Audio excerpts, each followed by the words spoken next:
গড়বেতা আসনে বিজেপি প্রার্থী এগিয়ে রয়েছে।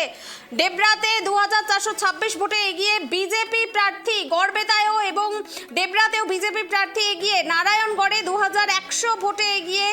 কেশিয়ারি বিধানসভায় বিজেপি এগিয়ে রয়েছে 1533 ভোটে। সবং বিধানসভায় তৃণমূল এগিয়ে রয়েছে 1199 ভোটে। খড়গপুর সদরে দিলীপ ঘোষ 1500 ভোটে এগিয়ে রয়েছে এখনো পর্যন্ত। মহিষা দলে বিজেপি প্রার্থী 2000 ভোটে এগিয়ে রয়েছে। তমলুকে বিজেপি প্রার্থী হরেকৃষ্ণ বেরা তিনি এগিয়ে রয়েছেন।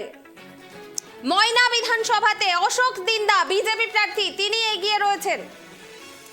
তৃতীয় রাউন্ডের গণনা শেষ নন্দীগ্রাম বিধানসভা কেন্দ্রে, অত্যন্ত গুরুত্বপূর্ণ নন্দীগ্রাম বিধানসভা কেন্দ্র, সেখানে এখনো পর্যন্ত শুভেন্দু অধিকারী 698 ভোটে এগিয়ে রয়েছে।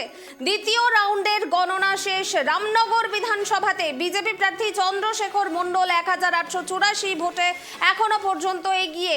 পিছিয়ে রয়েছেন তৃণমূল প্রার্থী অখিল গিরি।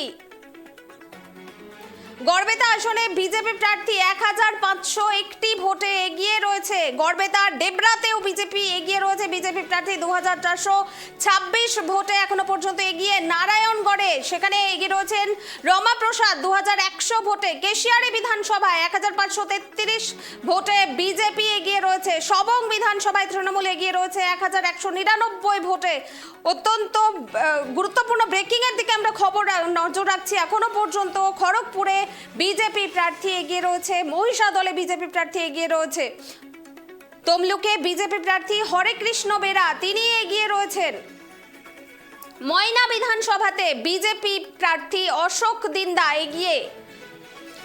তৃতীয় রাউন্ডের গণনা শেষ হয়েছে নন্দীগ্রাম বিধানসভায়, অত্যন্ত গুরুত্বপূর্ণ নন্দীগ্রাম। বিজেপি প্রার্থী শুভেন্দু অধিকারী এখনো পর্যন্ত তিনি এগিয়ে রয়েছেন 698 ভোটে।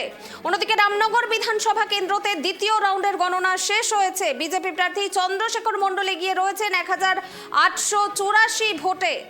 পিছিয়ে রয়েছেন তৃণমূল প্রার্থী অখিল গিরি।